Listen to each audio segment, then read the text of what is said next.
राम राम मित्रांनो, स्वागत आहे तुमचं नाद खिल्लारचा माझा आणि तुमचा या यूट्यूब चॅनलमध्ये. मंडळी, आज आपण आलेलो आहोत असलम नजीर शेख, राहणार भिंगेवाडी, तालुका आटपाडी, जिल्हा सांगली यांच्या धावणीला. या अगोदर ज्यांची मुलाखत खरसुंड यात्रेत आपण घेतली होती ती आपल्या चॅनलवर आहे, ती तुम्ही जाऊन बघू शकता. मित्रांनो, त्यांच्या धावणीला आतापर्यंत भरपूर वळू होऊन गेलेले आहेत. त्यातील ठराविक वळूंचे फोटो आपल्याकडे उपलब्ध आहेत, ते व्हिडिओमध्ये आहेत, ते तुम्ही बघू शकता. या मुलाखतीमध्ये आपण जनावरांचे आरोग्य, निवारा आणि खुराक याबद्दल थोडक्यात माहिती घेण्याचा प्रयत्न केलेला आहे. मित्रांनो, शेख यांच्या धावणीला आत्ता जो मोठा वळू आहे त्याची पैदास 1 नंबर पडत आहे. त्यामुळे जर कोणाची गाय भरवायची असेल तर नक्कीच मालकाशी संपर्क करा. आणि अजून जर कोणी चॅनलला सबस्क्राईब केला नसेल तर सबस्क्राईब करून घ्या, जेणेकरून आणखी अशाच प्रकारचे व्हिडिओ तुमच्यापर्यंत पोहोचवण्याचा प्रयत्न करू. अधिक माहिती मालकाकडून घेऊ.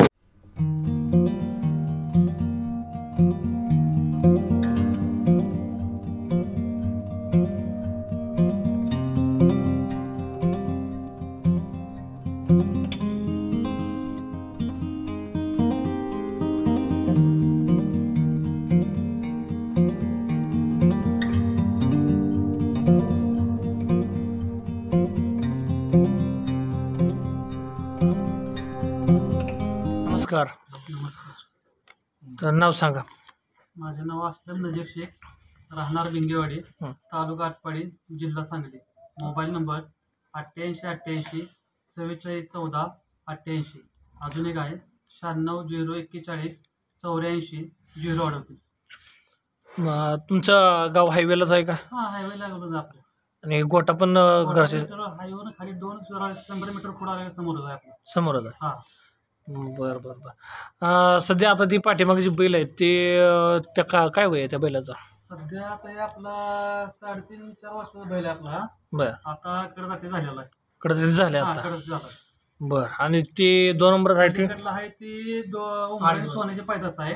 उमराणी उमराणी सोन्या. बरं. उमराणी सोन्याचा बैल जो आहे त्या बैलाची पैदास आहे तो. कुठून घेतला होता त्याला? आपण डफळापूर मधून आणला होता. डफळपूर. हा, कोणाकडून खरेदी काय? संजय शिंदे यांच्याकडून आपण खरेदी केला होता ते. बरं. आता 2 दाती झालाय आणि जाहिरातीसाठी आपण चालू केलेला आहे त्याला आता चालू केलेला आहे? हो, चालू केलेला आहे. बरं बरं. कितीची खरेदी होती ते? आपली 2,51,000ची खरेदी आहे. 2,51,000ची खरेदी. कुठून घेतला होता? संजय शिंदे डफळापूर यांच्याकडून घेतला होता आपण. किती दिवस झालं तुमच्याकडे? म्हणून आपल्याकडे 3 महिने झाला त्यानंतर. किती गाय भरले आतापर्यंत त्याकडून? 22 गाय भरले आपण त्याच्याकडून. 22 गाय झाल्या. दर काय ठेवला त्याचा? जर आपण 1100 रुपये घेतो. आणि अलीकडल्याचा? अलीकडला 1100 घेतो आपण त्याचा. अलीकडला मोठा बैल आहे सिद्धापूर खाणीचा आहे. बरं. त्याच्याकडनं आपण जवळजवळ आता 270 गाय भरलेत आपण. 270? हो. रेकॉर्ड सगळं लिहून असते का? रेकॉर्ड आपल्या आता वय सुद्धा होतं मग सध्या. प्रत्येक आणल्यापासून प्रत्येक गाय मालकाचं नाव आहे आपल्याकडे. बरं. हो. बरं बरं. आणि ती पलीकडे एकदम आहे ती बरं का? ते करंजकीचं अशोक जाधव म्हणून आहेत का, त्यांच्या मेलेल्या बैलाची पैदास आहे ती. बरं. त्याला कुठून घेतला? त्याला बी आपण दाखवापूर खाणं आणला होता. तिकडूनच आणला? त्यांच्याकडे घेतला होता आपण. ती किती दिवस झाला आणून? ते आणून लहान असताना आपण घेतला होता. जवळजवळ 12 महिने वय होतं तेव्हा घेतला आपण. आता काय वय त्याचं? आता 16 महिने आहे वय चालू आहे. 16 महिने म्हणजे 1.5 वर्षाच्या आसपास आहे. 1.5 वर्ष आसपास आहे. बरं बरं. किती वर्षापासून या क्षेत्रात आहे आपण? आता जवळजवळ आमचं आजोबाचं वडील, आजोबा, आमचं वडील, त्यांच्यानंतर आता आम्ही जवळजवळ 4थी पिढी चालू आहे. 4थी पिढीला आहे? हो. 4थ्या पिढीला तुमच्याकडे बैल. कसं काय नाद लागलाय तुम्हाला? पहिलं परंपरागत आजोबा नंतर वडील, वडिलांनी परत आम्हाला. बरं. हा. बरं बरं बरं.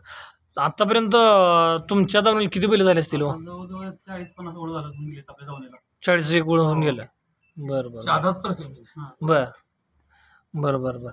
इथं म्हणजे सगळं ते जनावरांच्या वैरणीच्या व्यवस्थापन कसं असते काय? जनावरांचं आपल्या कसं आहे, गंज लावून ठेवलेले आहे वैरणची. आधी मध्ये मकाच असते. बरं. कडबड असते हिरवं. बरं. ते बी टाकतो आपण सगळं पहिला. बरं बरं. म्हणजे जमीन किती असो तुम्हाला? आपल्याला 1 6 एकर जमीन आहे. त्याच्यावर सगळं चाललंय? दुसरा काय व्यवसाय नाही? व्यवसाय नाही आपलं, शेती वगैरे. बरं. फक्त नाद हे आहे नाद? आहे. बरं बरं. खुरा काय काय असते बैलांना तुमच्याकडे? आपण कपडी पेंड, मसाला भरडा मिक्स करून सातू करून आपण देतो बैलांना. बरं बरं. म्हणजे आपल्या चॅनलला काही जणांनी असं म्हणजे कमेंट केले की वळू मालक म्हणजे खुराक सांगत नाहीत, म्हणजे असं काय असते का खुराक नाही, नाही, तसं लपवते? काय आहे तेव्हा. बर कसं आहे, जे चालणे पद्धत वेगळी असते. बर कोण जे कोण सांगतं, कोण सांगत नाही. असते, असं आहे. बर बर हा. म्हणजे लपवण्यासारखं काय नसते. लपूनसारखं काय त्यात? प्रमाण काय तरी ठेवायचं पेंडीचं 2 की किलो आसपास. दिवसाला संध्याकाळी एक टायमाला 2 एका किलो टायमाला आपण सध्या पाहिजे. 2 किलो एका बैलाला पाहिजे. हा. बर बर आणि व्यायामासाठी? व्यायामासाठी आपण असं आता हायवे रस्ता असल्यामुळे आपण गाडीला काही झोपत नाही वगैरे, बर चालवत नेतो. आपण एखादी गैर भरवायला असेल तर चालत जातो वाटपाडीपर्यंत, बर तिथनं मागे आणतो तो आपण पटांगणला असं नेतो फिरवायला जरा वगैरे. बरोबर दिवसाला किती काय काढता या बैलाकडून? दिवसाला आपण 3-4 गाय द्यायचं. 4 त्यावर नाही खायला पाहिजे. नाही काढलं. म्हणजे जास्त काढलं तर काय होतं? जास्त काढले तर लावर आहेत ना. लगुरात नाहीत. नाही लावर. बर 3-4 ठीक आहे. ते पण कसं एक गाय धावल्या कमीत कमी 2 तास तर गॅप पाहिजे मध्ये. बर हा. त्यावर धावले तर म्हणजे बैलाच्या तब्येतीला काय फरक पडतो का? बैल तब्येतीला मग कसा जास्त पुढे दिवस झाला चालायला बैल, बैल लवकरच बंद पडतो ना बैल. बर बर हा. त्यासाठी कमीत कमी दाखवले कमीत पाहिजे. कमी दिवसाला 3 ते 4 ठिकाणी. ठीक आहे. हा. तरी त्यात 2 तासाचा जर गॅप पाहिजे. हा, एका गायला बैल धावला कमीत कमी 2 तास तरी बैल दुसऱ्या गायला धावण्यासाठी विश्रांती पाहिजे मध्ये, गॅप पाहिजे मध्ये. बरोबर नाहीतर गाब राहायचं चान्स हा. नाहीत. बरोबर चांगला वळू व्हायला खोंड कसा निवडला पाहिजे आपण? चांगला ओळ बघायला तिथं तोंड, हं. शिंग, हं. पायाची ठेवण, हं. कपाळ, बर जवळजवळ सगळं दिसतं तिथं. बस्तर वगैरे काय असेल, बरोबर बाहुलं बरोबर काय पाहिजे हो. असेल, बर तर सगळं ते बघून घ्यायला असते व्यवस्थित सगळं. बर कसा ओळू घ्यायला मला ओळूला बस्तर वगैरे काय चालत नाही. बर असताना देखणेपणा, रूप, हं. तोंड, शिंग वगैरे जिथं सगळं असावं त्याला. बर बर म्हणजे तुम्हाला कोसा बैल जास्त आवडतो का खाजळा बैल जास्त आवडतो? कोसा बैलात जास्त आमचं घर असते. बर म्हणजे तुमच्या भागाला जास्त? आमच्या भागात कोसा जास्त चालते, काजळा बैल आमच्याकडे चालत नाही जास्त. बर बर इकडे, हा. म्हणजे चालतच नाही का कमी चालतं? आमच्याकडे सोडतो नाही काजळा बैल इकडे. म्हणजे कोणाला नाही ते आवडत नाही? आवडत नाही. नियमाने आमच्याकडे धनगर खिलार बैल लागतो. धनगरी खिलार पाहिजे. बर धनगर खिलार बर त्याला म्हणायचं. बर बर कोसा म्हणजे धनगर खिलार. धनगरी खिलार पाहिजे. हा. बर बर आजच्या युगात आपल्या खिलारचं महत्व काय सांगू शकता का जरा? कसं आहे, खिल्लारचं आपल्या महत्व. आरोग्य जर उत्तम जर ठेवायचं असेल हं. तर आपल्या दारात एक देशी गाय किंवा बैल वगैरे पाहिजे. बर कारण आता काळाची गरज आहे. बर बर बरंच महत्व देशी बरंच महत्व आहे काय काय अजून बर सांगण्यासारखं लय आपण आपल्याकडे वेळ थोडक्यात सांगू शकता का आम्हाला म्हणजे खिलार गाईचं? खिलार कसं आहे, रोज जर आपण जर सकाळी उठल्या उठल्या देशी गाय किंवा बैल हात जर फिरवला हं. तरी बरेच डॉक्टरांचं वगैरे काय म्हणणं आहे की कुठलाही आजार वगैरे काय असेल तरी होत नाही. बर देशी गायचं महत्व अजून भरपूर आणि आहे. गाईच्या गोमूत्र पोटी आहे. 33 कोटी देव असतात. बर 33 कोटी त्यामुळे लय महत्व आहे. बर गायचं गोमूत्र एकदम चांगलं बर आरोग्याला. बर बर असले म्हणजे असं ऐकलंय की गाईचं गोमूत्र म्हणजे असं फवारणीला वगैरे शेतात वापरतात म्हणून. वापरतात. बर आता डाळिंब क्षेत्रात जास्त करून देशी गायचं कसं आहे, गोमूत्र जास्त गुणकारी म्हणून वापरते. डाळिंब क्षेत्राला. हा, डाळिंब क्षेत्राला बर बर चांगलं अजून म्हणजे हे तेला वगैरे रोग काय वगैरे काही येत नाही. बरोबर हा, त्यासाठी म्हणजे लोक आता देशी गाईचं गोमूत्र वापरते. ते असं बी मी म्हणजे आता खरं तुमच्याकडून सांगा मला की असं ऐकलंय की देशी गाईचं दूध प्यायल्यानंतर लहान बाळाला जर पाजलं तर चपलता भरपूर राहते म्हणजे. हो, भरपूर 100%. बर अंगात कष्टपणे ताकद बर जो आपल्या शरीराला जो पाहिजे हं. सगळ्याच्या दुधापासून एक नंबरच. बरोबर म्हणजे जर्सी गाईच्या दुधात आणि ह्या दुधात लांब फरक आहे म्हणायचं. हो, देशी गायचं आणि जर्सी गायचं. हं. आता जर्सी गायचं एखादा वासरू हं. 10 जर्सी गाय उभा करायचं हं. आणि जर्सी गायचं एक वासरू सोडायचं. हं. ती कुठल्याही जर्सी जाऊन ते प्यायला बघणार. बर तसं देशी गायचं वैशिष्ट्य काय आहे, हं. 10 तुम्ही गाया बांधा हं. आणि देशी गायचं वासरू सोडा, हं. ती जाऊन 10 गाय त्याच्या आईलाच जाऊन पेणार. ती कुठल्याच गायला पेणार देशी गाईचं? हा, देशी गायचं. बर म्हणजे आई आहे त्याच्या आईलाच जाऊन पेणार. ती बर कुठल्याच गायला तोंड लावणार नाही. ते बर वैशिष्ट्य देशी गायचं. खिल्लारचं महत्व टिकून राहण्यासाठी आपण काय केलं पाहिजे? तर खिल्लारचं महत्व टिकून राहण्यापाहिजे काय करायला पाहिजे सगळ्यांनी, प्रत्येकाने एक का होईना पण देशी गाय आपल्या दारात ठेवली पाहिजे. आरोग्यासाठी बी बरेच फायदा सुद्धा भरपूर आहे देशी गायमध्ये. असं नाही की देशी गाय फायदा नाही. जर्सी गायपेक्षा देशी गायमध्ये फायदा भरपूर आहे. फायद्याचं जर उदाहरण सांगता का? बरेच आता आमच्या ठिकाणी बरेच गुरं आहेत इथं, तर एक 8-8 हजार 7-7 हजारला देशी तूप विकते त्याची. किलो हो, 1 किलो देशी गायचं 1 किलो 8-7 7,000 हजार रुपये 7,000 किंमत आहे त्याची. पूर्ण देशी गायचं तूप एकदम ओरिजिनल म्हणलं तर 7 ते 8 हजार रुपये दर आहेत आमच्या भागात. बरं. आणि समजा देशीचं वर्षाला किती येतो? एक एक येतो वर्षाला एक. वर्षाला. वर्षाला एक. हो, वर्षाला. साधारण एका एकाला जर समजा फळ झालं तर त्या कोणाचं काय आता सध्या कसं आहे माहिती आहे का, वासरू एकदम साधं जरी झालं तर कमीत कमी 25,000 विकते वर्षभराचं? वर्ष नाही 5-6 महिन्यात वासरू. असं महिन्यात? कारण आता आपल्या बैला जे 6-7 वासरू आहेत का महिन्यात नाही, वासरू 60-70 हा. 60-70 हजार आता लेखी. आपल्या बैला वासरू आहे नाही 5 ते 6 महिने वासरू 40-25 हजार रेंज मध्ये विकले जातात सध्या आपण. बरं. आता त्या 6 बैलाची. महिन्याचे ते तोडले हा. गाव आहे तिथं 71,000 हा. रुपये विकली.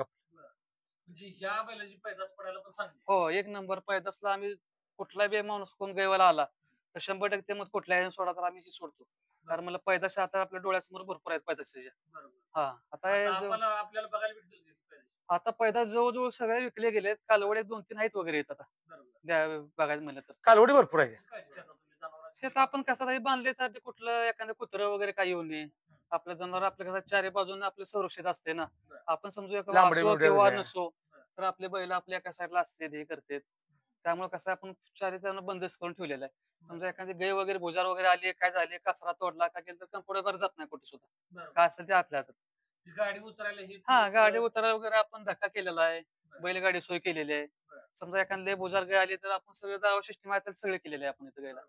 कंपाऊंड बी केलेलं आहे. हो. सगळं जनावरांचं हो सगळं आपलं संरक्षण व्हावं त्यासाठी कंपाऊंड मारलेलं आहे बाजूने. तुमच्या माहितीप्रमाणे जनावरांना कोणकोणते आजार होते? भरपूर आहेत. लंपी वगैरे असतो तेव्हा असतोय. लंपी होतो तेव्हा होतो. धावरे लय करून होतं जनावर. बरेच असं रोग आहे धावरे रोग. धावरं म्हणजे ते धावरं म्हणजे दोन्ही फरकुड्यामध्ये 2 सुचते लाळ आणि ते असते, धावरे झाले का मग जनावर मरतात. लाळ वगैरे भरपूर आहेत परत रोग. लाळी शक्यतला येत नाही. लाळी कवातर असतात. धावरे लय करून होतं जनावर.